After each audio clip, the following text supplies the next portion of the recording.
Hello Jain दोस्तों, आप सभी का स्वागत है आपके अपने यूट्यूब चैनल नौकर तक पे। आज हम फिर से हाजिर हैं आप सभी के बीच।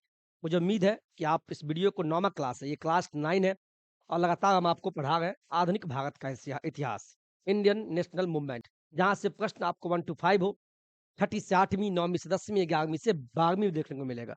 लगातार आप देख रहे हैं, मुझे उम्मीद है फिर से आप शुरुआत हो जाइएगा। गांधी युग का जो कालखंड है, प्रश्न तो यहीं से बनता है। पहला प्रश्न, गांधी युग का शुरुआत कब होता है? ऑप्शन में ये 1919 से लेके 1942 भी दिया रहेगा, 1919 से लेके 1947। तो आप क्लिक यहाँ पे करना। गांधी युग कहाँ से कहाँ तक के कालखंड को माना गया?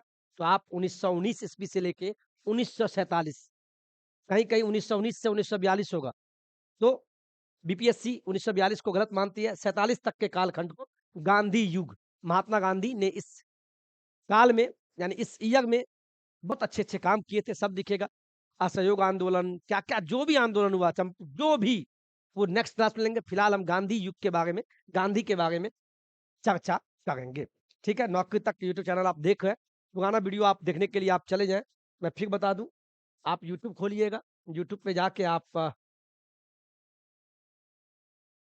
जैसे ही आप यूट्यूब खोलते हैं, यूट्यूब पे नौकरी तक सर्च कीजिएगा और वहाँ बाकायदा बिहार शिक्षक भर्ती हो, यानी बिहार शिक्षक भर्ती का कोई भी रिलेटेड भर्ती हो, खासकर शिक्षक भर्ती, हम आपको यहाँ बता देते हैं।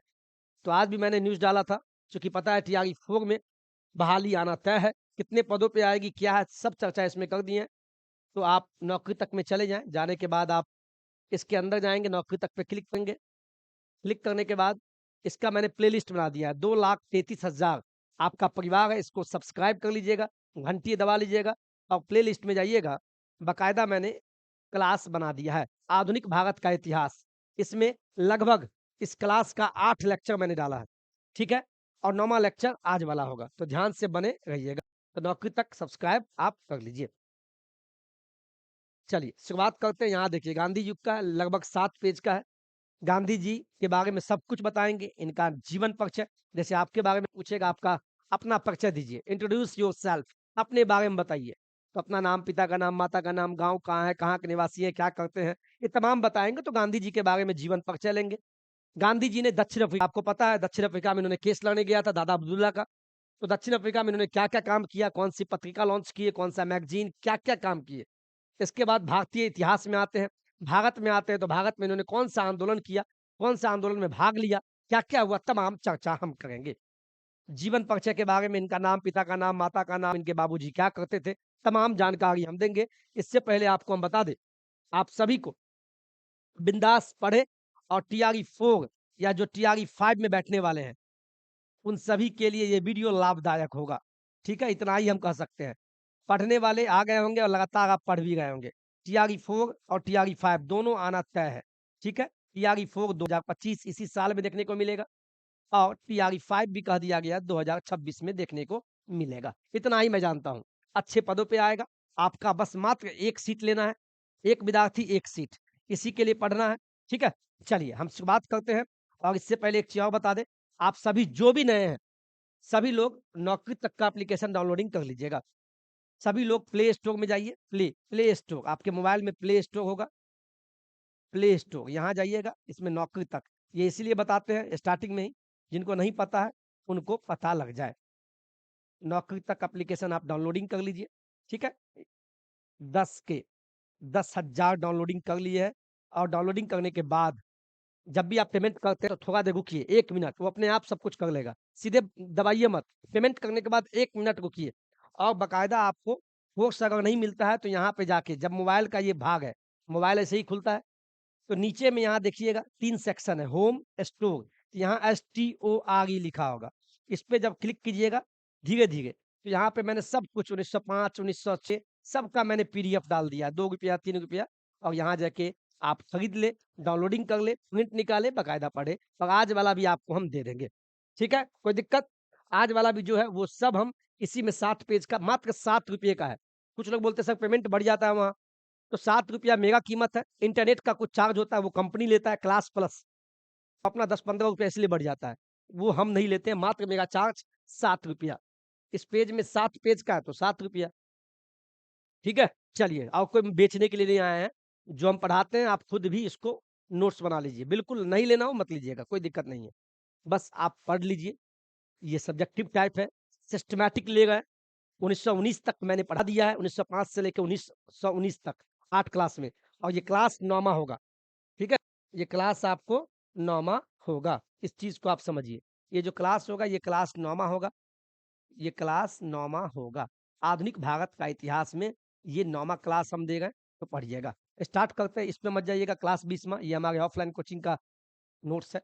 ये गांधी युग, वेरी वेरी इंपॉर्टेंट है, very very important, VVI, Gandhian era भी कहते हैं। 1919 से लेके 1947, जब देश आजाद होता है, तब के कालखंड को गांधी युग कहता है। पहला प्रश्न यही बनता है, पहला प्रश्न आपका, पहला प्रश्न आपका यही बनता है, ठीक है? थोड़ा मैनेज मैनेज कीजिएगा। हमको देखिए, लाइन कट गया है, इसीलिए आपको दिक्कत होगा। आप हमें देखिए और बोर्ड को देखिएगा, ठीक है? चूंकि लोड बहुत ज्यादा है, ठीक है? लाइन कट गया है। तो पहला प्रश्न आपका यहीं से बनता है, गांधी, गांधी युग, गांधी युग कब से कब तक माना जाता है, इसका कालखंड क्या है? तो ऑप्शन में बहुत सारा होगा, लेकिन टिक यहाँ करना, 1919 ईस्वी से लेके और 1947 तक के कालखंड को हम गांधी युग कहते हैं। पहला प्रश्न। चलिए अब चर्चा विशेष करते हैं यहाँ पे। गांधी जी 1919 से लेके यहाँ तक, गांधी जी के बारे में जीवन परिचय क्या है, गांधी जी दक्षिण अफ्रीका में क्या किए, और गांधी जी भारतीय राष्ट्रीय आंदोलन में क्या क्या काम किए हैं, कौन कौन से आंदोलन चलाएं, कौन कौन से आंदोलन में भाग लिए, तमाम ये टॉपिक है। आज का जो क्लास होगा ये होगा जीवन परिचय, गांधी जी का नाम, पिता का नाम, माता का नाम, ये सब बताएंगे। गांधी जी कहाँ पढ़ाई किए, उनकी पत्नी का नाम, गांधी जी की शादी कब हुई, ये तमाम हम बातें आज जीवन परिचय में बताएंगे। और कुछ टॉपिक, दक्षिण अफ्रीका में गांधी ने क्या किया, गांधी ने वहां पे कौन सा आश्रम खोला, आश्रम से भी प्रश्न पूछा जाता है, ये तमाम प्रश्न हम यहाँ पे आपको लेंगे। क्लास अच्छा लग रहा है कमेंट कीजिएगा। हम थोड़ा जल्दी में नहीं है, बल्कि स्पीड बोल रहे हैं, जिससे आपको समझ में आवे, याद हो जाए। यहाँ देखिए, नोट्स मत बनाइएगा, क्वालिटी बढ़ाइए, हमको सुनिए, सुनना पड़े, you will have to listen, सुनिएगा तो ज्यादा याद होगा, ठीक है? चलिए फटाफट यहाँ देखिए, गांधी जी का जीवन परिचय क्या है, यहाँ ध्यान दीजिएगा। गांधी जी का जीवन परिचय, गांधी जी के बारे में हम यहाँ बताएंगे। सबसे पहला गांधी जी का पूरा नाम क्या था, मेरे साथ बोलिए, मोहनदास करमचंद गांधी था। गांधी का जन्म कब हुआ, 2 अक्टूबर 1869 में हुआ। ये भी प्रश्न बचपन से पढ़ रहे होंगे। 2 अक्टूबर 1869 को गांधी जी का जन्म गुजरात के पोरबंदर में हुआ था। गांधी जी का जन्म कब हुआ, 2 अक्टूबर 1869, गुजरात के पोरबंदर इलाके में हुआ था। गांधी जी का पूरा नाम मोहनदास करमचंद गांधी है। क्वालिटी बढ़ा लीजिएगा, अच्छा से दिखेगा, ठीक है? अभी सुनिए, दूसरा बार फिर देखिएगा तो आप नोट्स बनाना, पहले सुनो, कहानी के रूप में सुनो। मैं पागल तो नहीं हूँ कि जो नोट्स बना के देगा, नोट्स मिल जाएगा आपको। यहाँ देखिए प्लीज, और सोए हुए हैं आपके माता पिता का कसम है, आप उठिए, बैठिए और यहाँ देखिए, आंख में पानी मांगिए और यहाँ देखिए। पढ़ना है तो पढ़िए, अदरवाइज जाइए। सफल सब नहीं हो सकता है, सफलता सबको मिल जाए तब तो कंपटीशन बहुत हाई है। सबका चयन होता है, 5 लाख बच्चा बैठता है, सिलेक्शन होता है मात्र 50,000। क्यों? कुछ तो अंतर है। तो अंतर यहीं आता है, आप सो के पढ़ रहे हैं, शिक्षक का मजाक उड़ाते हैं, तो इतना तेज है तो क्यों कहीं पढ़ते हैं, बिल्कुल नहीं पढ़िए। तो हम एक सलाह दे रहे हैं, आप बड़े हैं, उम्र दराज भी हो गए, सभी लोग यहाँ 24-25 से ऊपर ही होंगे, तो ध्यान दीजिएगा। हमारी बातों को दिल पे मत लिया कीजिएगा, और दिल पे लेते हैं तो चयन हो ही गया आपका 100%। तो गांधी जी का जन्म गुजरात के पोरबंदर में हुआ 2 अक्टूबर 1869, 2 अक्टूबर 1869 में। इनके पिता, इनके बाबूजी का नाम, यानी गांधी जी के बाबूजी का नाम करमचंद गांधी था। गांधी जी के बाबूजी का नाम करमचंद गांधी था, और इनके बाबूजी को काबा गांधी भी कहा जाता था। काबा गांधी के नाम से कौन जाना जाता था, तो महात्मा गांधी का नाम मत मांगिएगा, ठीक? कभी कभी प्रश्न पूछता है कि काबा गांधी के नाम से किनको संबोधित किया जाता था, तो आप बोलना किनको भाई, तो गांधी जी के पिता, और पिता का नाम करमचंद गांधी, ठीक है? और गांधी जी के पिता क्या थे भाई, गांधी जी के पिता आज के डेट में कहें, जिसको आप राजस्व अधिकारी कहते हैं, जो राजस्व यानी टैक्स का वसूली करता है, तो उस जमाने में उसको दीवान कहा जाता था। गांधी जी के बाबूजी दीवान हुआ करते थे, यानी राजस्व का टैक्स वसूली करते थे, और उनको 3 जगह का टैक्स वसूलने का अधिकार दिया गया था। पहला पोरबंदर का, दूसरा वांकानेर का, और तीसरा राजकोट। ये 3 जगह का इनको प्रभारी बनाया गया था, यानी 3 जगह का इनको सर्वे सर्वा बनाया गया था कि आप पोरबंदर, वांकानेर और राजकोट, ये 3 जगह आप ही टैक्स वसूली करेंगे, टैक्स वसूली करेंगे। याद रखिएगा, गांधी जी के बाबूजी का नाम करमचंद गांधी, जिनको काबा गांधी के नाम से बुलाया जाता था। गांधी जी के बाबूजी दीवान थे, राजस्व अधिकारी थे, राजस्व वसूलने का काम करते थे। हम 2-3 बार इसलिए बोलते हैं जिससे कि आपको याद हो जाए। चलिए, अब आते हैं गांधी जी की माता का नाम। कितनी माँ, वो माँ कितनी गौरवान्वित होगी जिनका बेटा, वो माँ कितनी गौरवान्वित होगी जिनका बेटा महात्मा गांधी हो। तो काम वैसा कीजिए साहब कि आपकी माँ, खासकर माँ और बाबूजी नाम से कहे कि मेरा बेटा बीपीएससी में सिलेक्टेड है, बीपीएससी टीचर है, और इसके लिए आपको पढ़ना होगा, मजाक नहीं है। कहीं न कहीं कभी इसी से प्रश्न भी आ सकता है। ध्यान से पढ़िए। गांधी जी के माता का नाम पुतलीबाई, पुतलीबाई, बाबूजी का नाम करमचंद गांधी, माँ का नाम पुतलीबाई, और गांधी जी के पत्नी का क्या नाम था? इनको भी जानिए। गांधी जी के पत्नी का नाम कस्तूरबा गांधी, गांधी जी के पत्नी का नाम कस्तूरबा गांधी था। और गांधी जी के पत्नी का नाम, और गांधी जी की शादी कब हुई? तो यहाँ ध्यान रखिएगा, गांधी जी की पत्नी जब 9 वर्ष की थी, गांधी जी की पत्नी जब 9 वर्ष की थी और गांधी जी 13 वर्ष के थे, तब उनकी शादी हो गई। महात्मा गांधी का शादी पता है कितने साल में हुआ? कितने साल के थे वो? तो गांधी जी उस समय 13 साल के थे, यानी नाबालिग थे, और उनकी पत्नी मात्र 9 साल की थी, और दोनों का विवाह उस समय हुआ था। तो ये भी प्रश्न आपको याद होना चाहिए। गांधी जी उस समय बड़े थे। चलिए, लाइन भी आ गया है। तो अब शायद, चलिए लाइन तो आया हुआ है, 1 सेकंड। ठीक है, अब क्वालिटी बढ़ गया होगा। तो यहाँ देखिएगा, अच्छा लग रहा है क्लास? ये बोलिएगा क्लास बेहतरीन लग रहा है। ठीक है? चलिए, तो गांधी जी मात्र 13 साल के थे और उनकी पत्नी मोहब्बत मात्र 9 साल की थी। चलिए, और गांधी जी के जब शादी हुआ है तो गांधी जी के बच्चे भी होंगे। गांधी जी के अपना बच्चा, 4 बच्चा था। सबसे बड़ा बेटा का नाम हरिलाल, दूसरा सेकंड स्तर पे मनीलाल, तीसरा रामदास, चौथा देवदास। इसको याद कर लीजिएगा कभी-कभी। और एक 5वां बेटा जो उनके गोद से नहीं हुआ, यानी अपना खुद का बेटा 4 ही था। 5वां बेटा जिनको गोद लिए हुए थे, यानी उनको बोलते थे ये मेरा बेटा जैसा ही है। ठीक है? उनका नाम था जमनालाल बजाज। कभी-कभी प्रश्न पूछता है, 4 बेटा के बारे में नहीं पूछेगा, पूछ देगा 5वां गांधी जी का दत्तक पुत्र, यानी गोद लिया हुआ पुत्र नहीं लिखे, बोले गांधी जी का दत्तक पुत्र कौन था? या बोले गांधी जी का 5वां पुत्र कौन था? तो कहिएगा जमुनालाल बजाज, जमुनालाल बजाज। ये प्रश्न बनता है। दूसरा प्रश्न यहाँ से भी बनता है, तो ध्यान से, इसीलिए हम डीप में जा रहे हैं। ठीक है? दूसरा, गांधी जी पढ़ाई कैसे किए? शिक्षा कहाँ-कहाँ लिए? तो गांधी जी बचपन में प्रारंभिक, कहें तो 1 से लेके 8वीं तक की पढ़ाई, यानी प्रारंभिक शिक्षा, कहें तो पोरबंदर में लिए। इसके बाद गांधी जी चले गए हाई स्कूल का पढ़ाई करने। हाई स्कूल का पढ़ाई किए। राजकोट में एक स्कूल का नाम है अल्फ्रेड हाई स्कूल। मेरे साथ बोलिए, गांधी गांधी जी हाई स्कूल की पढ़ाई कहाँ की? High school, Alfred high school. Alfred high school जो राजकोट में था, लेकिन प्रारंभिक शिक्षा पोरबंदर में किए थे, ये बता दिए। इसके बाद गांधी जी कॉलेज, कॉलेज करने कहाँ चले गए? कॉलेज में चले गए आप, ग्रेजुएशन करने जाएँगे, तो गांधी जी कॉलेज गए थे श्यामल दास कॉलेज, भावनगर। भावनगर जगह है गुजरात में, उसी में एक कॉलेज का नाम है श्यामल दास कॉलेज। यहीं से इन्होंने क्या किया? कॉलेज की पढ़ाई की, ग्रेजुएशन स्तर की पढ़ाई की है। इसके बाद आपको सबको पता है गांधी जी वकील थे, बैरिस्ट्री की पढ़ाई लंदन करने गए थे। तो ये भी जान लीजिए आज, वकालत का पढ़ाई लंदन में कहाँ से की है? उस कॉलेज का नाम था इनर इनर टेम्पल लंदन। ये कॉलेज था इसी लंदन में, इनर टेम्पल, यहीं से इन्होंने वकालत की पढ़ाई की। और कब से कब? तो 1888 से लेके 1891 तक। 1888 में ये इंडिया छोड़कर लंदन चले गए। इसके बाद पढ़ाई किए, 89 में एडमिशन हुआ और 91 तक इन्होंने पढ़ाई किया। तो आपसे पूछेगा गांधी जी वकालत कहाँ से किए? तो लंदन। लंदन में कौन? तो बोलिएगा इनर टेम्पल, कॉलेज का नाम था। कब से कब तक? 1888 से लेके 1891, इसी बीच में ये सत्र था उनका। ठीक है? इसी सत्र में 1888 से लेके 1891 तक इन्होंने वहाँ लंदन में पढ़ाई की है। डिग्री 91 में कंप्लीट हुआ।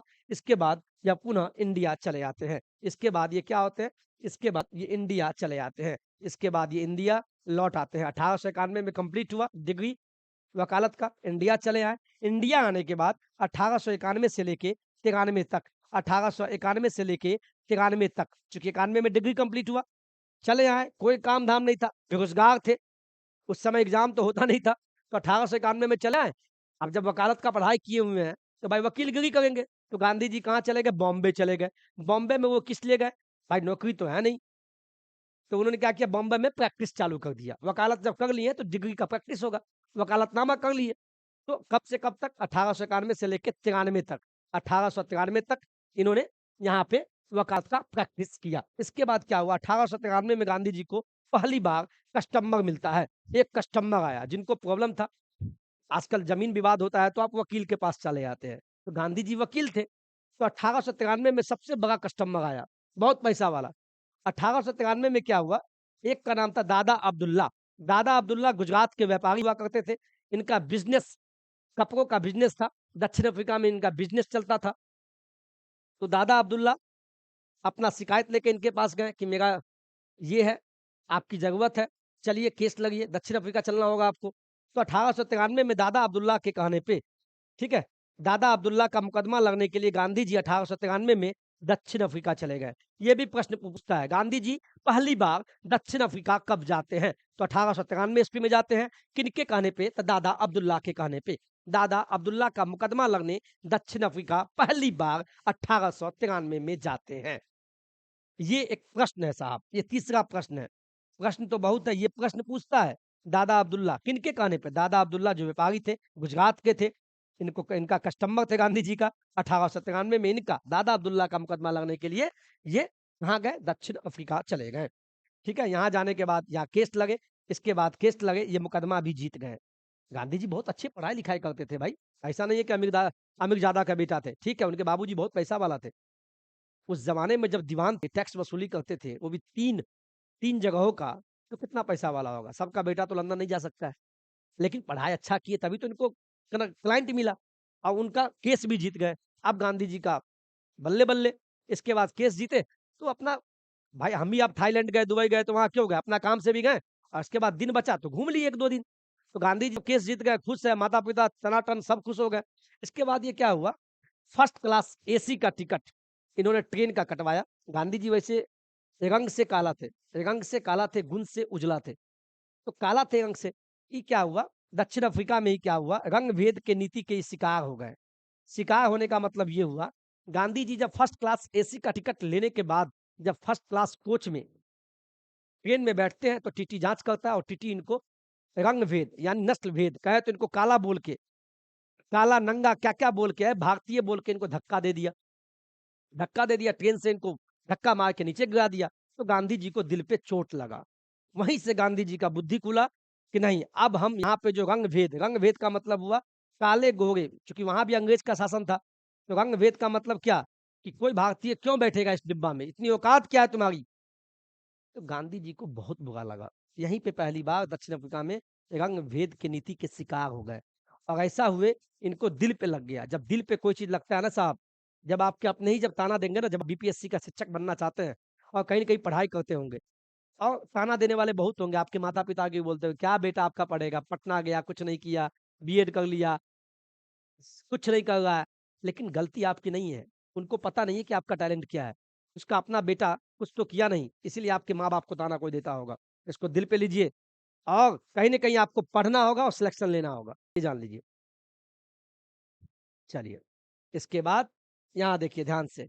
इसके बाद आपको पता है सबसे पहले गांधी जी कब गए इंग्लैंड? 1893 में गए।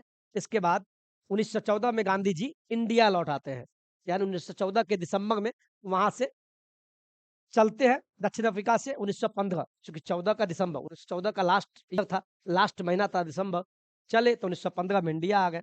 कहें तो 1893 में दक्षिण अफ्रीका जो गए तो इंडिया लौट के आते हैं 1915 में, यानी 21 वर्ष तक। ऐसे का मतलब हुआ साउथ अफ्रीका यानी दक्षिण अफ्रीका, साउथ अफ्रीका ऐसे वहां लिख दिए हैं, साउथ अफ्रीका में गए। आपसे प्रश्न पूछेगा गांधी जी दक्षिण अफ्रीका में कितने साल रहे, तो बोलिएगा 21 साल। कब से कब तक? तो 1893 से लेके 1914 तक, या कहीं कहीं 1893 से लेके 15 तक भी दिखेगा तो मार दीजिएगा। गांधी जी साउथ अफ्रीका में कितने साल रहे? 21 वर्ष रहे। 1893 में पहली बार केस मुकदमा लड़ने गए, दादा अब्दुल्ला के कहने पे मुकदमा जीत गए, रंग भेद का शिकार हुए, फिर वहां पे तहलका मचा दिए, वहीं रह गए, मन लग गया, बाल बच्चे को भी ले गए। उसके बाद पूर्णतः ये 1915 में इंडिया आ गए।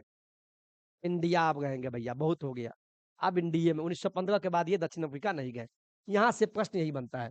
एक प्रश्न और बनता है यहाँ पे, वेरी वेरी इंपॉर्टेंट है, प्लीज इसको नोट कीजिएगा मेरे दोस्त, वेरी वेरी इंपॉर्टेंट। 1893 से लेकर 1915 तक गांधी जी कहाँ गए? दक्षिण अफ्रीका में गए। इसी दौरान गांधी 3 बार, भारत आए। आपसे पूछेगा गांधी अपने 21 वर्ष के दौरान जब दक्षिण अफ्रीका में 21 वर्ष गए, इस दौरान गांधी जी भारत कितने बार आए? अब अपने देश से उस जमाने में फ्लाइट नहीं जाता था, एरोप्लेन नहीं था, समुद्री मार्ग से, समुद्री जहाज से जाते थे। तो आने-जाने में डेढ़ 2 महीना लगता था। तो समझ सकते हैं, तो ऐसा तो नहीं है कि एक ही आज गए 2 महीना बाद लौट आएँगे, खर्चा भी होता था। तो गांधी जी 21 वर्ष दक्षिण अफ्रीका में गए, आपको भी पता है। इस दौरान गांधी जी मात्र 3 बार, ये प्रश्न पूछता है, गांधी जी 21 वर्ष दक्षिण अफ्रीका में रहते हुए भारत कितने बार आए? तो 3 बार। कब-कब आए? यहाँ ध्यान दीजिएगा साहब। अच्छा लग रहा है ना क्लास? बेहतरीन क्लास लगेगा, मुझे पूर्ण विश्वास है। यहाँ ध्यान दीजिए। पहली बार गांधी जी 1897 में आते हैं।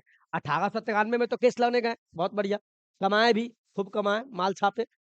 नाम चलने लगा, चूँकि गांधी जी का शादी भी हो गया था, अब बच्चे भी हो गए थे, तो गांधी जी की पत्नी बहुत तंग कर गई थी, भैया हमको भी अपने साथ ले चलो, हमको गुजरात में मन नहीं लग रहा है। भाई शादी के बाद बहुत सारा समस्या होता है, ये भी समझ गए। शादी से पहले तो ठीक है फ़ोन पे आप बात कर रहे हैं, प्यार-मोहब्बत हो रहा है, लेकिन शादी के बाद, बच्चा होने के बाद झमेला बढ़ता है। क्या झमेला बढ़ा? गांधी जी की पत्नी तंग करने लगी, गांधी जी परेशान, तब फिर इंडिया आए। गांधी जी 3 बार आए, एक बार 1897 में इंडिया आए, उस समय क्या किए, पत्नी अपने सब बच्चा को ये साउथ अफ्रीका, ऐसे मतलब साउथ अफ्रीका लेके चले गए। इसके बाद फिर गांधी आए, अब 1901 में आ गए, 1897 के बाद 1901 ईस्वी में फिर भारत आए। इस समय इंडियन नेशनल कांग्रेस यानी भारतीय राष्ट्रीय कांग्रेस के अधिवेशन में शामिल हुए। गांधी जी गांधी जी सबसे पहला अधिवेशन भारतीय राष्ट्रीय कांग्रेस का, एक ही अधिवेशन, सबसे पहला अधिवेशन 1901 में पहली बार गांधी जी इस अधिवेशन में भाग लिए थे। ये भी पूछ सकता है, वो कौन-सा अधिवेशन था जब गांधी जी पहली बार कांग्रेस के अधिवेशन में शामिल हुए? पहली बार, तो 1901 का अधिवेशन में जब वो भारत आए थे, तो भारतीय राष्ट्रीय कांग्रेस के अधिवेशन में शामिल हुए, और तीसरी बार 1915 में पूर्णतः ये इंडिया बोरा बिस्तर बैग-वूग लेके, धोती सब कुछ पैंट-ऊंट स्लिप पहन के इंडिया चले आए 1915 में। 1915 में इसीलिए ये भी डेट याद रखिएगा, 9 जनवरी 1915 को इंडिया ये लौटे, उसी दिन के माध्यम से प्रवासी दिवस मनाया जाता है। ये भी प्रश्न पूछता है, प्रवासी भारतीय दिवस कब मनाया जाता है? तो गांधी जी के कालखंड के कारण 9 जनवरी 1915, 1915 में पूर्णतः भारत लौट आते हैं गांधी जी। तो उसी के उपलक्ष्य में 9 जनवरी 1915 को प्रवासी भारतीय दिवस, मेरे साथ बोलिए, प्रवासी भारतीय दिवस कब मनाया जाता है? प्रवासी भारतीय दिवस कब मनाया जाता है? 9 जनवरी 1915 को। 9 जनवरी 1915 को प्रवासी भारतीय दिवस मनाया जाता है। आपसे प्रश्न पूछेगा, गांधी दक्षिण अफ्रीका में रहते हुए 21 साल व्यतीत किए, उस दौरान भारत कितने बार आए? 3 बार आए। पहली बार 1897 में अपनी पत्नी और बच्चे को लेने इंडिया आए थे, फिर चले गए। फिर इंडिया 1901 में आए, उस समय भारतीय राष्ट्रीय कांग्रेस के अधिवेशन में इन्होंने भाग लिया, पहली बार राजनीति के बारे में जाना। और तीसरा बार इंडिया आए, तो इंडिया में ही रह के रह गए, इंडिया में इनको मन लगने लगा 1915 में, और इसी दिन में 9 जनवरी 1915 को प्रवासी भारतीय दिवस मनाया जाता है। ये आप देखिए, बेहतरीन क्लास आपको ले गए, मज़ाक में नहीं ले गए, मेहनत करते हैं साहब। मेहनत किए, आपके लिए नोट्स दे गए, सब एप्लीकेशन पे मिल जाएगा। अब यहाँ से भी प्रश्न बनता है, गांधी जी की आत्मकथा क्या है? ये गांधी जी की आत्मकथा क्या है? प्रश्न पूछेगा तो बोलिएगा, सत्य के साथ मेरे प्रयोग। ये गांधी जी अपने खुद से एक किताब लिखे, अपनी आत्मकथा लिखे, अपने बारे में लिखे। गांधी जी का आत्मकथा कौन है? ये सब प्रश्न पूछेगा। सत्य के साथ मेरे प्रयोग, सत्य के साथ मेरे प्रयोग, मेरे साथ बोलिए, गांधी जी की आत्मकथा कौन थी? सत्य के साथ मेरे प्रयोग। गांधी जी किस सिद्धांत पे चलते थे? वह किस प्रिंसिपल को मानते थे? सत्य और अहिंसा। गांधी जी हमेशा एक बात बोलते थे कि झूठ मत बोलना, हमेशा सत्य बोलना, चाहे अंजाम जैसा भी हो, और दूसरा, हिंसा नहीं करना, किसी को मारना नहीं, किसी को अपने गलती से भी उसको अपने से हीन भावना से मत देखना, हिंसा नहीं, अहिंसा। तो गांधी जी किस सिद्धांत पे चलते थे? सत्य और अहिंसा। गांधी जी का अपना प्रमुख शिष्य कौन था? जैसे हम आपको पढ़ा रहे हैं, तो इसी में कोई मेरे प्यारे शिष्य होंगे, जो जो जिनको मैं बहुत पसंद करता हूँगा, जो मेरा बात हमेशा मानता होगा। तो गांधी जी का प्रमुख शिष्य कौन था, जिनको गांधी जी अपना चेला मानते थे? एक का नाम था मैडलिन स्लेड, ये विदेशी थी, मैडलिन स्लेड इनका प्रमुख शिष्य थे, जिनको गांधी जी ने इसका नाम बदल के मीराबेन कर दिया। गांधी जी जिस मीराबेन को इतिहास के कालखंड में आप देखते हैं, वो मीराबेन विदेशी थी, उनका नाम था मैडलिन स्लेड। मैडलिन स्लेड, और उसका नाम गांधी जी ने नाम इसका बदल के मीराबेन कर दिया था। ये सब प्रश्न पूछता है। गांधी जी का प्रमुख शिष्य ये थी मैडलिन स्लेड। ऑप्शन में अगर बोले गांधी जी का प्रमुख शिष्य कौन है, और उसमें मीराबेन नहीं है, मैडलिन स्लेड हो, तो उसपे मार्क दीजिएगा। अगर मैडलिन स्लेड ऑप्शन में नहीं है, मीराबेन है, तो इसको मार्क दीजिएगा। प्रमुख शिष्य यही थी। जो किसी का नाम बदल के गांधी जी ने ये कर दिया था। गांधी जी का राजनीतिक गुरु कौन था? टीचर कौन थे जो राजनीति के बारे में ज्ञान दिए, राजनीतिक के बारे में सीख दिए? गोपाल कृष्ण गोखले। गोपाल कृष्ण गोखले ही थे जो गांधी को राजनीति के बारे में ज्ञान दिए कि राजनीति ऐसे किया जाता है, देश में राजनीति करना है, नाम कमाना है, राजनीति में कुछ करना है। गोपाल कृष्ण गोखले गोखले ही ने गांधी को ज्ञान दिया और गांधी के धार्मिक यानी धर्म पे चलो, धर्म के बारे में ज्ञान दिए, अच्छाई के रास्ते पर चलो। तो धार्मिक गुरु कौन थे? नारायण, नारायण नाम था, नारायण गुरु, ये इनके धार्मिक गुरु थे। स्क्रीनशॉट ले लीजिए, सभी से प्रश्न बनता है, तो ध्यान रहे मेरे दोस्त, हर जगह से प्रश्न बनता है। आप जब बनाएंगे इस टॉपिक से तो आपको सब समझ में आएगा। अब वो मनहूस दिन आता है जब गांधी जी का मृत्यु हो जाता है, गांधी जी को गोली से मार दिया जाता है। ये डेट बचपन से याद होगा, 30 जनवरी 1948 का दिन। उनका जन्म 2 अक्टूबर 1869 ईस्वी को होता है और इनका मृत्यु 1948 में 30 जनवरी को होता है। शाम के समय में 5:17 शाम के 5:17 पे इनकी मृत्यु हो जाती है। मृत्यु कैसे होती है? तो गांधी जी इस समय बिरला मंदिर में पूजा करने गए थे। दिल्ली के बिरला मंदिर में प्रार्थना सभा में जा रहे थे। उस समय गांधी जी पूजा करने जा रहे थे। दिल्ली एक जगह है, जगह मतलब अपने भारत की राजधानी, वहाँ पे बिरला मंदिर है, वहीं में प्रार्थना सभा में जा रहे थे प्रार्थना करने। तो नाथूराम गोडसे ने इनको गोली से हत्या कर दी। नाथूराम गोडसे ने इनको मार दिया। जिस गोली से मारा, जिस बंदूक से, उस बंदूक का नाम जान लीजिए। ये बंदूक जो है इटली, इटली एक देश है। सोनिया गांधी इटली की है, आपको पता है। राहुल गांधी का जो नानी गांव है इटली में है। तो इटली का बना हुआ जो पिस्टल था उसका नाम था बेरगट्टा, बेरगट्टा पिस्टल। ठीक है, इटली के बेरगट्टा पिस्टल, पिस्टल वाली बंदूक, उस पिस्टल का नाम था बेरगट्टा पिस्टल, जो इटली में बना हुआ था। इटली की बेरगट्टा पिस्टल से गांधी जी को मौत के घाट उतार दिया। और इस बंदूक का सीरियल नंबर, एसआर का मतलब सीरियल नंबर था 60 68 24।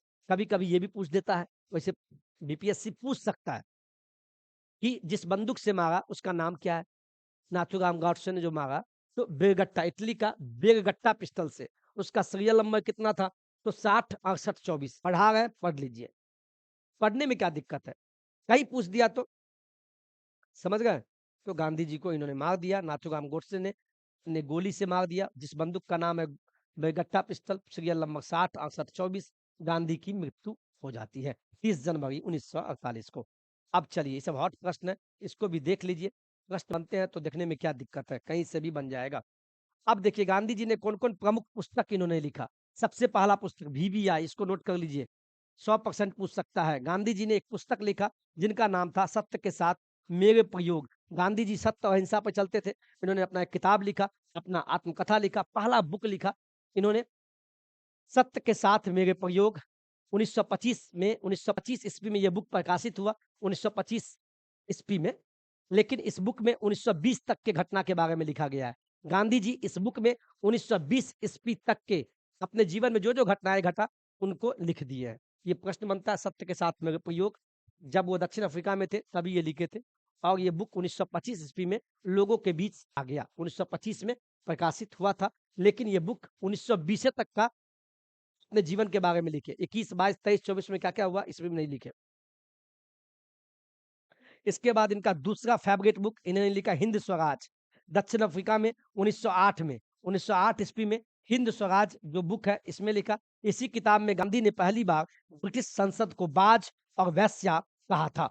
ब्रिटिश संसद के बारे में गुस्सा के गांधी ने कहा था कि ब्रिटिश संसद, चूंकि आज ना अपने देश में संसद है, लोकसभा, राज्यसभा सब है, तो संसद ब्रिटेन में संसद चलता था। तो उसके बारे में इसी किताब हिंद स्वराज जो बुक गांधी ने लिखा दक्षिण अफ्रीका में 1908 में रहते हुए, और इसी बुक में पहली बार गांधी ने चर्चा किया, कहा कि ब्रिटिश संसद बाज है और वेश्या है।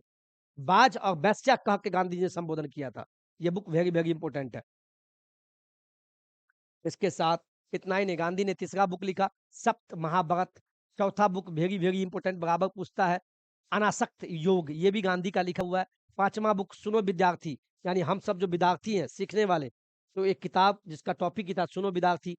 India of my dream, India of my dream, Gokhale, Gokhale my political गुरु। ये 7 किताब गांधी ने लिखा था। तो सातों किताब को आपको देखना चाहिए, इनके नाम याद रहने चाहिए। अब गांधी ने समाचार पत्र भी, आज हिंदुस्तान दैनिक भास्कर जो समाचार पत्र देखते हैं, उस ज़माने में गांधी का अपना समाचार पत्र था। चूँकि गांधी जी कुछ बोलना चाहते होंगे, तो न्यूज़ के माध्यम से। उस ज़माने में यूट्यूब तो था नहीं, ना टेलीग्राम था, ना इंस्टाग्राम था, ना फेसबुक, ना ट्विटर। उस ज़माने में ऑफ़लाइन था, तो समाचार पत्र या किताबी माध्यम हो सकता है, किसी के बारे में बताने के लिए। तो गांधी जी अपना समाचार पत्र भी लिखे थे। वो समाचार पत्र को आपको जानना चाहिए, कौन-कौन समाचार पत्र है। गांधी ने सबसे पहला समाचार पत्र इंडियन ओपिनियन दक्षिण अफ्रीका में रहते हुए लिखा था। दूसरा हरिजन, हरिजन। तीसरा नवजीवन नाम से और चौथा young India. Very, very important. Gandhi ने कौन-कौन समाचार पत्र प्रकाशित किया था? तो यंग इंडिया। ऑप्शन में अगर सब हो तो लिख दीजिएगा भैया सब 2 या 2 से अधिक आंसर वाला सही मार दीजिएगा, 5वां ऑप्शन। तो गांधी जी अपने समाचार पत्र कौन-कौन लिखा? मेरे साथ बोलिए इंडियन ओपिनियन। कभी-कभी प्रश्न पूछ देगा, दक्षिण अफ्रीका में रहते हुए गांधी ने अपना समाचार पत्र कौन-सा प्रकाशित किया था? समाचार पत्र। तो इंडियन ओपिनियन यानी भारतीयों का क्या विचार है हिंदी में। और बाद बाकी 3 था हरिजन, नवजीवन, यंग इंडिया। ये सब समाचार पत्र गांधी जी ने प्रकाशित किया था। ठीक है? थक तो नहीं गए अभी तक? मज़ा मज़ा मतलब याद होगा ना आपको? याद मतलब पढ़ रहे हैं कहानी के रूप में, गांधी को जान रहे हैं, गांधी के जीवन परिचय को। गांधी ने क्या-क्या नहीं किया, कैसे पढ़ाई किया, कैसे वकालतनामा किया, कैसे केस लगे, दक्षिण अफ्रीका में इन्होंने क्या कांड किया। गांधी यूं ही गांधी नहीं बने हैं, उन्होंने भी तपा है, तपस्या किया है। तो आज का तपस्या पंखा में होता है, तो अब भी जागो, अब भी पढ़ लो। गलत-वलत वीडियो मत देखो, जवानी है, इस जवानी को किताबों में निकालो और सफलता यूं ही मिलेगा। लेकिन जागना होगा। हम या आप ऐसे मोटिवेट नहीं होते, दिल पे लो दिल पे, कि आपके माता-पिता को कौन क्या बोलता होगा। जहाँ आप लाइब्रेरी में पढ़ते होंगे, मस्ती करते होंगे, इस गलत आदत छोड़ दीजिए। गांधी जी कहाँ-कहाँ आश्रम बनाए। जैसे कहते हैं ना आजकल मकान है भैया हम मधुबनी में मकान बना लिए, हम बक्सर में एगो ज़मीन खरीदे हैं। तो गांधी जी उस ज़माने में आश्रम बनाते थे। आश्रम कहे तो मकान बनाते थे। उस ज़माने में आश्रम बनाते थे। ठीक है? 1 सेकंड।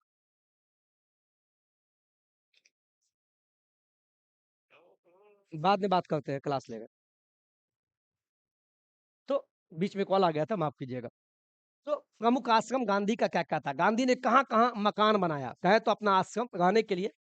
अब सब जगह तो गांधी का अपना ज़मीन तो नहीं होगा, गांधी जी का सब जगह ज़मीन ले सकते थे और लिए भी होंगे। इनके इतने चाहने वाले थे, गांधी जी यहाँ पहुँचे, तो मकान बनाओगे, गांधी जी आ गए, बाबा आ गए, बाबा गांधी आ गए। तो गांधी जी ने कहाँ-कहाँ लगभग 6 जगहों पे इन्होंने बनाया था। सबसे पहला वेरी, वेरी इंपोर्टेंट याद रखिए, फिनिक्स फार्म। फार्म हाउस कहते हैं ना, फार्म हाउस मतलब घर, फार्म एकांत में। तो गांधी जी का फिनिक्स फार्म का है या आश्रम, इन्होंने डरबन, साउथ अफ्रीका, दक्षिण अफ्रीका में डरबन एक जगह है, वहाँ पे इन्होंने फिनिक्स फार्म बनाया था, जो आज भी है। मैं जाऊँगा कभी, सपना है, जाना चाहिए। गांधी जी क्या-क्या किए हैं, देखना चाहते हैं। 1904 में 1904 ईस्वी में, चूँकि पता है 1893 में गांधी दक्षिण अफ्रीका गए थे और 1915 में इंडिया आए, तो उस बीच में तो साउथ अफ्रीका में ही थे। तो जहाँ थे वहीं पे किला गाड़े। तो 1904 में पहला आश्रम फिनिक्स फार्म, जो दक्षिण अफ्रीका के डरबन में ये फिनिक्स फार्म। गांधी का प्रथम आश्रम कौन था? फिनिक्स फार्म, जो साउथ अफ्रीका, दक्षिण अफ्रीका के डरबन में था, 1904 ईस्वी में। दूसरा टॉल्स्टॉय फार्म, ये भी आपको 1910 में बनवाए। और आपको पता है गांधी जी 1893 से, देखिए ऐसे भूलिएगा नहीं, 1893 में गए और 1915 में इंडिया लौट आते हैं। इतना पता है ना? तो इस बीच में कहाँ है? इस बीच में कहाँ पे है? साउथ अफ्रीका में है, दक्षिण अफ्रीका में है, तो वहीं तो आश्रम बनाएँगे। तो 1910 में भी वहीं थे। तो साउथ अफ्रीका के जोहान्सबर्ग, साउथ अफ्रीका के एक जगह है जोहान्सबर्ग, वहाँ भी गांधी ने दूसरा आश्रम टॉल्स्टॉय के नाम से बनाए थे। याद रखिएगा, पहला आश्रम गांधी का प्रथम आश्रम साउथ अफ्रीका के डरबन में 1904 में बनवाए थे, फिनिक्स फिनिक्स फिनिक्स फार्म। दूसरा टॉल्स्टॉय फार्म 1910 में। याद है ना? और तीसरा, जब गांधी जी इंडिया पदार्पण करते हैं, गांधी जी जब इंडिया आते हैं, तो गांधी जी के द्वारा बनाया गया आश्रम साबरमती आश्रम। साबरमती आश्रम याद रखिएगा। 1915 में गांधी इंडिया आते हैं, तो अहमदाबाद में रहने के लिए जगह चाहिए। वैसे तो इनको जगह कमी था नहीं, बहुत बड़े बाप के बेटे थे, लेकिन इनको कुछ करना था, इसीलिए घर को छोड़ना था। घर को छोड़े, बड़ा नाम किए, करते-करते इंडिया आ गए 1915 में। 1915 में जब इंडिया आए, तो अपने घर भी नहीं गए। काम करना चालू कर दिए। पहली बार अहमदाबाद में 1915 में जैसे ही भारत लौट के आए, 1915 में आए, जैसे ही भारत लौट के आए, 1915 में ही अहमदाबाद में पहला आश्रम साबरमती आश्रम खोलते हैं। इसी को बाद में सत्याग्रह आश्रम भी कहा गया। कन्फ्यूज़ मत होइएगा, सत्याग्रह आश्रम या साबरमती आश्रम, दोनों एक ही नाम है। पहले इसका नाम साबरमती आश्रम था। यहाँ देखिए आप, बाद में इसका नाम बदल के क्या कर दिया गया, सत्याग्रह आश्रम। चूंकि सत्य पे ज्यादा चलते थे तो इसका नाम बदल दिए। समय के साथ नाम में बदलाव होना ही चाहिए। योगी जी जैसे यूपी में नाम का बदलाव करते हैं, तो गांधी जी के भी आश्रम का नाम का बदलाव कर दिया गया। चौथा, कुल 6 ही आश्रम बनाए थे, याद रखिए गांधी ने। एक है अनासक्त आश्रम, अनासक्ति आश्रम, जिसको गांधी आश्रम भी कहा जाता है। ये उत्तराखंड में बना है 1929 में। कौसानी, कौसानी एक जगह है उत्तराखंड में, कोई कौसानी के होंगे। वहां पे गांधी, जहां जहां गांधी पहुंचते थे उनके रहने के लिए आश्रम बन जाता था। सैल्यूट है, ऐसा काम करो कि चाहने वाले आपके बढ़ जाए। तो कमेंट कीजिएगा आप लोग, वीडियो कैसा लग रहा है। तो गांधी जी 1929 में अनासक्ति आश्रम, जिसको गांधी आश्रम भी बाद में कहा गया, उत्तराखंड के कौसानी बनाया गया। पांचवा गांधी जी आश्रम बनाते हैं 1936 में, महाराष्ट्र के वर्धा में। चूंकि महाराष्ट्र में जाएंगे तो रहेंगे कहाँ, तो गांधी जी के लिए सेवाग्राम आश्रम बनाया गया महाराष्ट्र में, पांचवा आश्रम। ठीक है, चलिए अब ये भी जान लीजिए। अब मान लीजिए हम भी किसी टीचर से पढ़े होंगे, कोई महान टीचर होंगे, तो हम भी अपने जीवन में किसी को पढ़ते होंगे। मेरे जीवन में सबसे बड़ा आइडल मेरे पिता और माता है, तो उनका प्रभाव मेरे जीवन पे ज्यादा पड़ा, उन्हीं से मैंने सीखा है। तो गांधी जी का प्रभाव किनका रहा, गांधी जी के जीवन पे किनका प्रभाव ज्यादा पड़ा, गांधी जी किनको देख देख के आगे बढ़े, किनको देख देख के अपने दिमाग में सोचे हमको ऐसा ही बनना है। तो वो कुछ महान नाम है। पहला टॉल्स्टॉय, ये विदेशी थे, इनको देख देख के गांधी जी, यानी गांधी जी के जीवन पे इनका प्रभाव, ये महान व्यक्ति का प्रभाव पड़ा। थोगो, थोगो ये भी थे, ये महान विचारक थे, इनका प्रभाव गांधी जी के जीवन पर पड़ा। एक नाम है जॉन रस्किन, ये नाम तो मुझे बचपन से याद था, जॉन रस्किन, इनका प्रभाव भी गांधी जी के जीवन पे पड़ा। और जॉन रस्किन एक राइटर थे, इनका एक किताब है unto this last, unto this last, unto this last किताब का नाम था। इस किताब को जब गांधी ने पढ़ा तो ये इनके जीवन पे और प्रभाव पड़ा। किताब किसने लिखा, जॉन रस्किन। जॉन रस्किन ने एक किताब लिखा था unto this last, unto the last. तो गांधी ने कहा मेरे जीवन पे सबसे ज्यादा प्रभाव इसी पुस्तक का है। गांधी ने एक लाइन कहा था, मेरे जीवन पे सबसे ज्यादा प्रभाव किसी का पड़ा है, कोई राइटर, कोई विचारक, तो वो था जॉन रस्किन। जॉन रस्किन का एक किताब है ऑन टू दिस लास्ट, तो इसको भी आप याद कर लीजिएगा। चलिए, ये हॉट टॉपिक है, इसको आप जान लीजिए, वेरी वेरी इंपॉर्टेंट है। महत्वपूर्ण उपाधि क्या क्या मिला। तो गांधी को पहली बार महात्मा किसने कहा, आज जो कहते हैं, वैसे गांधी का पूरा नाम क्या है, मोहनदास करमचंद गांधी, लेकिन आज न कहते महात्मा गांधी। पैसा पे कौन छपा हुआ है, महात्मा गांधी। तो पहली बार महात्मा शब्द से कौन संबोधित किया, ये टाइटल किसके द्वारा दिया गया, ये प्रश्न पूछता है कि महात्मा नाम से संबोधित पहली बार किसने किया। तो आप बोलना रविंद्रनाथ टैगोर, जिन्होंने जनगण मन लिखा है, रविंद्रनाथ टैगोर, इन्होंने पहली बार गांधी को महात्मा कहकर पुकारा था। ये प्रश्न, ये उपाधि, उपाधि मतलब आज न गोल्ड दिया जाता, गोल्ड मेडलिस्ट है, उस जमाने में नाम ही उपहार होता था। तो महात्मा कह के पहली बार किसने पुकारा था, तो रविंद्रनाथ टैगोर ने।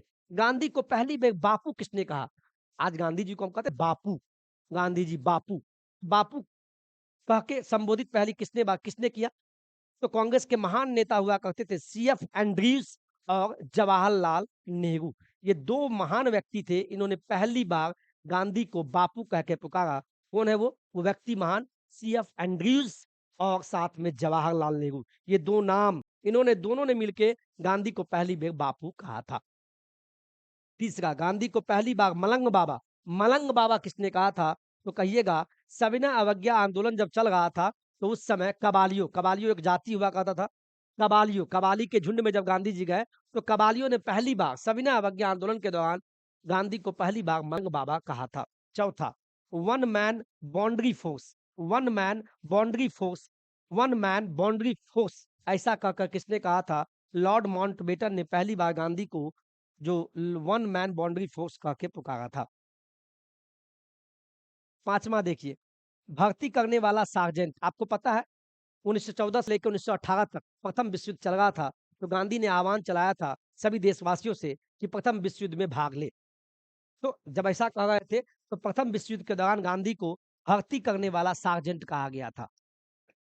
अर्धनग्न फकीर, आपको पता है गांधी जी महान, हम लोग के लिए धोती, धोती बस पहन के चलते थे, तो इनको आधा नंगा, अर्धनग्न फकीर विस्टन चर्चिल ने पहली बार कहा था।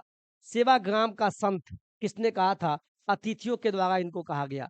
कर्मवीर यानी कर्म प्रधानता, अपने विश्वास कि मैं ये कर लूँगा, अपने कर्म पे, भगवान पे नहीं, मुझे ये करना है और उसके लिए मेहनत करते थे। कर्मवीर पहली बार उनके मित्रों के द्वारा, गांधी जी का भी दोस्त होगा, दोस्त यार होगा, उनके द्वारा गांधी को कर्मवीर कहा गया। भंगी शिरोमणि, ये प्रश्न पूछता है, भंगी शिरोमणि किनके द्वारा? उनके जितने भी दोस्त थे इनको मित्रों के द्वारा भंगी शिरोमणि, कर्मवीर, ये सब इनको मित्रों के द्वारा कहा गया। भिखारियों का राजा मदन मोहन मालवीय, इनको पहली बेर भिखारियों का राजा करके संबोधित किया। कैसर हिंद प्रथम विश्व युद्ध के दौरान इनको बोला गया। प्रथम विश्व युद्ध के दौरान इनके बारे में इनको 2 बात कैसर हिंद कहा गया और भर्ती करने वाला सार्जेंट, ये 2 प्रथम विश्व युद्ध के दौरान इनको नाम दिया गया। इसके बाद 12वां, इसे याद करने वाला चीज़ है, देशद्रोही फ़कीर विंस्टन चर्चिल। विंस्टन चर्चिल बहुत नेगेटिव व्यक्ति थे। गांधी को देखना नहीं चाहते थे, गांधी से जलते थे। हमेशा गांधी के बारे में उल्टा ही बोलते थे। अर्धनग्न फ़कीर हो या देशद्रोही फ़कीर बोला करते थे। बताइए, इसको तो जूता मारना चाहिए विंस्टन चर्चिल को, क्या कहें? ये चाहता ही नहीं था कि हमारा देश आज़ाद हो, लेकिन इंडिया ने कर दिखाया। Coolie, coolie barrister south Africa में एक मजिस्ट्रेट ने, साउथ ऐसे का मतलब दक्षिण अफ्रीका, साउथ अफ्रीका में एक मजिस्ट्रेट ने इनको कह दिया था कूली है, कूली बैरिस्टर है तुम, बैरिस्टर मतलब वकील, इनको कूली कह दिया, कूली बैरिस्टर है तुम। तो साउथ अफ्रीका में एक मजिस्ट्रेट ने कह दिया था। भारत का आजाद शत्रु डॉक्टर राजेंद्र प्रसाद अपने बिहार के थे। डॉक्टर राजेंद्र प्रसाद ने पहली बार बोला ये भारत का आजाद शत्रु है, आधुनिक भारत का ये आजाद शत्रु है। और गांधी को पहली बार राष्ट्रपिता, आज कहते हैं ना अपने देश का राष्ट्रपिता कौन है? तो महात्मा गांधी। तो राष्ट्रपिता से संबोधित किसने किया? सुभाष चंद्र बोस। सुभाष चंद्र बोस ने ही पहली बार राष्ट्रपिता कह के संबोधित किया था। आपका क्लास खत्म होता है, 7 पेज का नोट है। मुझे पता है कि आपको अच्छा लगा होगा, तो आप चले जाएं नौकरी तक पे। अगर चाहते हैं नोट्स ले, NAUKARI नौकरी, स्पेस स्मॉल में TAK डालिए, प्ले स्टोर पे जाइए, 10 के मतलब इतना डाउनलोडिंग किया हुआ है, डाउनलोडिंग कीजिए। करने के बाद आपसे पूछेगा आप स्टूडेंट है या पेरेंट, पेरेंट मतलब माता पिता, स्टूडेंट है स्टूडेंट पे ही क्लिक कीजिएगा। अपना नाम, मोबाइल नंबर, जो मोबाइल आपके मोबाइल में लगा हो, अपना नाम सही सही, ईमेल बोलेगा तो डाल दीजिए। इसके बाद आपका कोर्स खुलेगा। जैसे मोबाइल, ये लंबा वाला मोबाइल खुलेगा, नीचे में रिलैक्स होकर खोलिएगा, 1 2 3 लाइन होगा, यहाँ स्टोर लिखा होगा, इस पे क्लिक कीजिए, स्टोर पे क्लिक कीजिए, सब पीडीएफ यहाँ दिख जाएगा। वीडियो आपको यूट्यूब पे मिल जाएगा और पीडीएफ लेना है तो यहाँ आप चले जाइए। बस यही कहेंगे। क्लास कैसा लगा कमेंट कीजिएगा। बेहतरीन क्लास होगा, चूंकि हम पसीना पसीना हो गए और मेहनत करते हैं यार, मजा आता है पढ़ाने में। आप भी पढ़िए, मजा लेके पढ़िए, कहानी के रूप में सुनिए। इसके बाद और कल का क्लास इससे भी बेहतरीन होगा, वादा करते हैं। कमेंट कीजिएगा सर कल का क्लास ले कि नहीं ले। आप कहेंगे नहीं ले तो नहीं लेंगे। मेहनत लगता है साहब, पढ़ाना पड़ता है। अब पढ़ाना फिर नोट्स बनाना, 3 मेहनत, चौथा आपके पास जाता है। तो अच्छा लगे तो लाइक कीजिएगा, कमेंट कीजिएगा और सब्सक्राइब कर लीजिएगा। जय हिंद, जय भारत।